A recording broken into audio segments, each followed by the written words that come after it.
Hello and welcome. So, we finally finished season one. And I have to say, my predictions for this show were pretty much completely right from day one. This was, without a doubt, one of the best anime I have ever seen. Just a quick spoiler warning, make sure you go watch the episode because there was a lot that went on in this episode. Just gonna get right into it.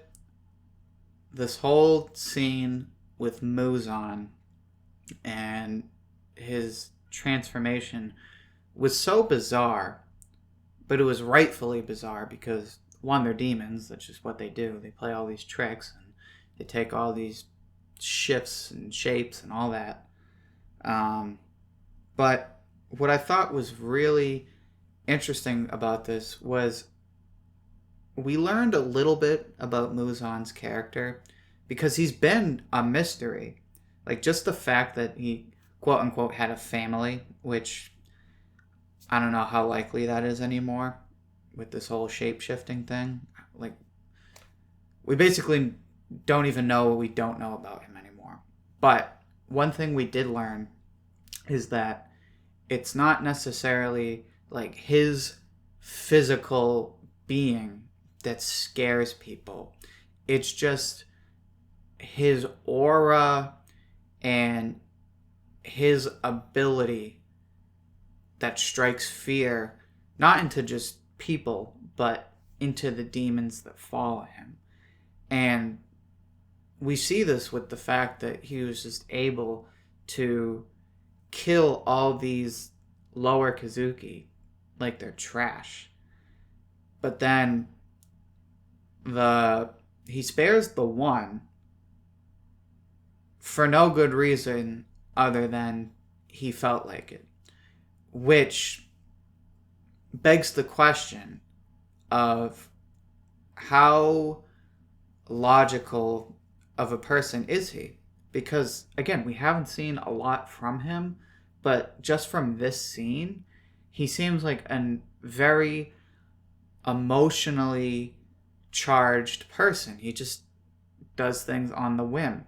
And to be honest, although I like my very calculated villains, I like this about Muzan because part of what is so interesting about the demons is that because they're demons and because they have these powers that let them do what they want, it would facilitate a nature like we see in Muzan where they just do as they please and they could care less about reason. They're just going to do what they feel like. And we see this with Muzan when he gives that line about anything I do is right because I say it's right.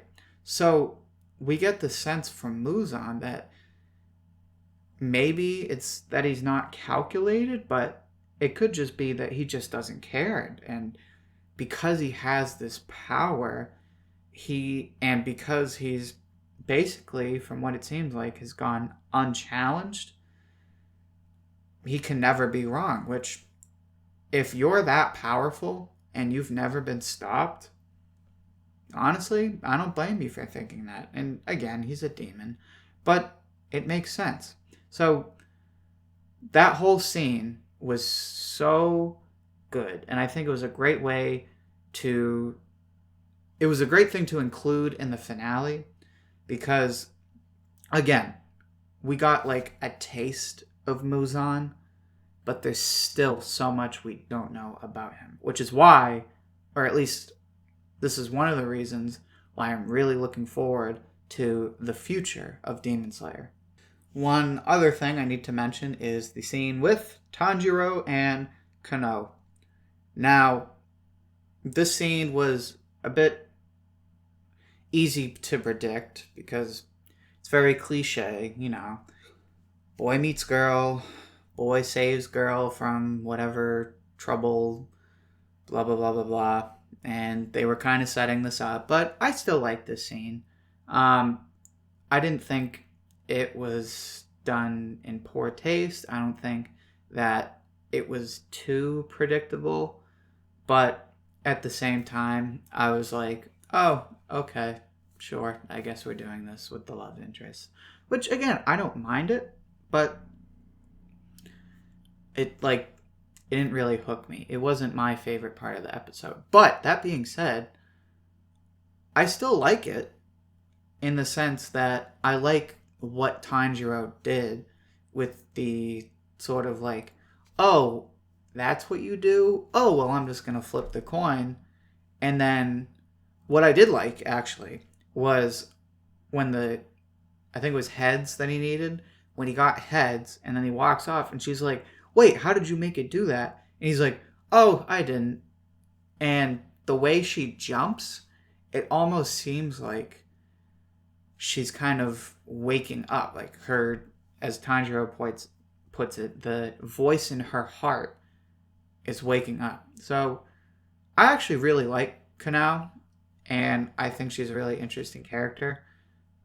If you saw my previous review, I said I like her backstory more than a lot of the other backstories. And I like the scene because it was brief. It was like, I don't know, maybe 2-3 minutes. And I think, again, it was another good scene to leave us off with because, like me, I'm genuinely curious to see where this goes. Am I, like, hooked on the whole Tanjiro Kanao thing? Not really. I mean, if it doesn't happen, I'm not going to be completely upset. But it's still interesting, and I thought they did a decent job with it. One last thing I really want to talk about is the scene with Tanjiro and Tomioka. I really like this scene because, like the scene with Kanao, it was brief and to the point. Essentially, Tanjiro says, thank you for sticking up for me, and thank you for sticking up for Nezuko. And Gyu, in classic Gyu format, basically says nothing, but says, no need to thank me, just do your job as a demon slayer. Which, at first glance, seems very distant and seems very cold. But when you really think about it, it's actually pretty sincere. Gyu's whole thing is that he does not deal with the BS of friendship, of putting on a facade. He's just straight to the point. And his whole thing with his relationship with Tanjiro is, if you're going to do this, you need to do it right. And the whole reason we're here is to kill demons. Nezuko is a great exception, and I'm rooting for you, but don't forget you're here to kill demons. And what I like about this is Tanjiro is being set up where everyone's rooting for him and Nezuko, but the only way they're going to accomplish their goal is if they go beat demons. So while he's trying to save a demon, he also needs to go kill all these demons. So Gyu actually ends up being really sincere in this. He's basically saying, go prove yourself. I want you to succeed. Go do what it is you're meant to do. So I really liked this scene. But this is my last review for season 1. It's been a phenomenal show. I've been in love since the first episode. If you saw my reaction to the first few episodes, you'll know I've been in love with the philosophy in this show, the deeper meaning, the way the show plays on tropes, but makes everything seem so refreshing, especially with Tanjiro and Gyu. This show has been an absolute must-watch, and if this is your first video of mine seeing, I have to say, this is a must-watch show. Now, time will tell whether or not this ends up being a classic. I think this will end up being a classic just because how timeless I think it is, but we'll see. Anyway, I hope you enjoyed my reviews of Demon Slayer, Kimetsu no Yaiba. If you enjoyed this video, make sure to like it. If you're looking forward to my other videos, make sure you subscribe to the channel. Make sure to follow me on Twitter because I am pretty active. Thank you for listening and for checking out all my Kimetsu no Yaiba reviews, and I hope to hear from you soon.